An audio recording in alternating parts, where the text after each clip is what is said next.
Thank you. Jonathan Abra from the Environmental Sustainability Knowledge Transfer Network.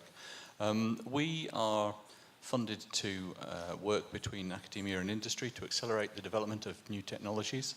We work with some fantastic companies, really creative SMEs, startups to sort of middle-sized companies. What we do see increasingly, and it's very frustrating, is a lack of engagement from the financial community.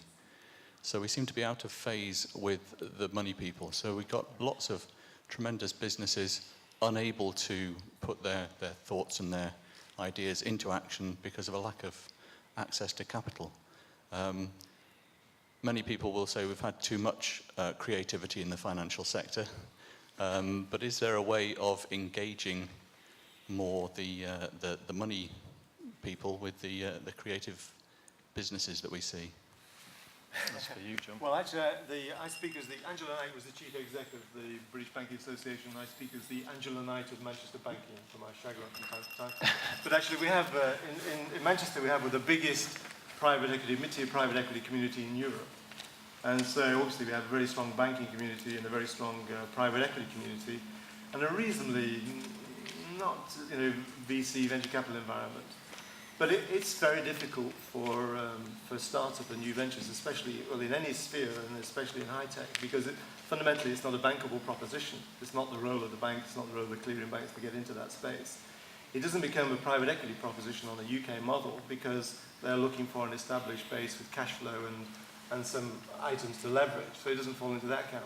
And it's left to the more innovative sort of business angels, venture capital sphere. And I guess we tend to think that the US has got this incredibly dynamic, vibrant venture capital, business angels environment. Indeed, it has, the numbers are much bigger than they are here. But realistically, it's still terribly difficult in the US. We did a big survey on this 2.5 years ago. And in the UK, it's even more difficult because it's just difficult to get people to pump money into fresh air. And I think that that's the hard reality with it all. And one of the we're just updating actually, about a year ago I did the valuation of high-tech stocks. So if you look at the valuation of how you value Facebook and how you value Groupon or how you value Zynga, it's really quite fascinating as an intellectual exercise. Then if you look at like Groupon or Facebook with a float of Facebook and Groupon and find that they were spirited onto the dance floor on Noisy or NASDAQ by the same guys like Credit Suisse and Morgan Stanley, who were fined heavily in the 2001 the dot-com boom. Here these guys are in again, manufacturing a vehicle which is the greater fool theory, where they invest, they pass it on, and they load it off. It's so terribly difficult unless you get the bank of 3S, which is founder, family and friends, or a good business angels guy who's going to pump that money in. But it's not for the banks to do that.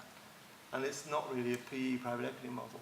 It's a very narrow business angels VC model. That's the reality. And if you start up in a garage, few people are going to lob £1 million through the door when the day's a startup. If you're a friend of Zuckerberg, you can get here.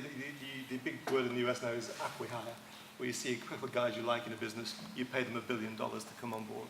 To be a friend of Zuckerberg, but nevertheless, it's a huge challenge, and there's no easy solution. There's a lot of intervention from government at the moment.